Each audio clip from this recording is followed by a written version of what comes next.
সন্ধ্যা। গাজার আকাশে তখন নিস্তব্ধতার চাদর। নিভু নিভু আলোয় ঢাকা শহর যেন এক ক্লান্ত যোদ্ধার বিশ্রামের মতো।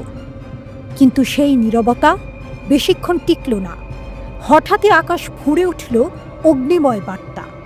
3টি রকেট ছুটে এলো সীমান্ত পেরিয়ে। আর ঠিক তখনই বিকট সাইরেনে কেঁপে উঠল ইসরায়েল। আতঙ্কের শীতল যেন বয়ে গেল নেতানিয়াহুর দেশে। গাজার সীমান্তের কাছে অবস্থিত ইসরায়েলের সদেরত ও আশপাশের এলাকায় 2বার সাইরেন বাজে। সেনাবাহিনী জানায়, গাজার উত্তর দিক থেকে ছোড়া 3টি রকেট সফলভাবে প্রতিরোধ করা হয়েছে। ফিলিস্তিনি ইসলামিক জিহাদ এই রকেট হামলার দায় স্বীকার করেছে, তবে এতে কোনো হতাহত বা বড় ধরনের ক্ষয়ক্ষতি হয়নি।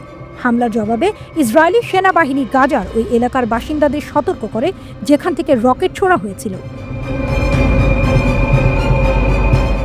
গত সপ্তাহে হামাসের বিরুদ্ধে নতুন করে সামরিক অভিযান শুরু করার পর থেকে এটি গাজা থেকে ইসরায়েলের ওপর তৃতীয়বার রকেট হামলা। গত বৃহস্পতিবার হামাস মধ্যে ইসরায়েলের দিকে 3টি দূরপাল্লার রকেট ছুড়েছিল এবং শুক্রবার আশকেলন শহরে আরও 2টি রকেট হামলা চালিয়েছিল। সোমবার সন্ধ্যা 7টার দিকে প্রথম হামলা হয়।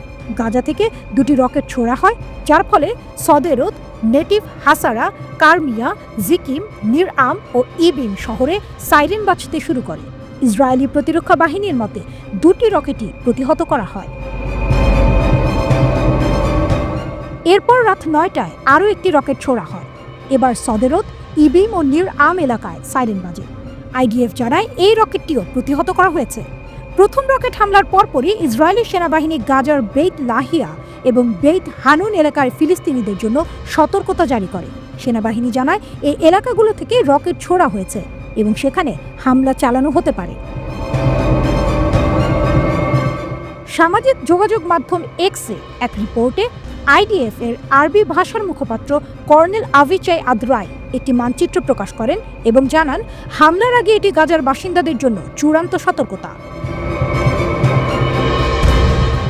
প্রথম হামলার 2 ঘন্টা পর ইসলামিক জিহাদ জাবালিয়া এলাকার বাসিন্দাদের জন্য আরও একটি সতর্কতা জারি করে, কারণ সেখান থেকেই তৃতীয় রকেটটি ছোড়া হয়েছিল। এই ঘটনাগুলো আবারও ইঙ্গিত দিচ্ছে যে গাজা ও ইসরায়েলের মধ্যে উত্তেজনা আরও বাড়তে পারে এবং সামনে আরও সহিংস সংঘর্ষের সম্ভাবনা রয়েছে।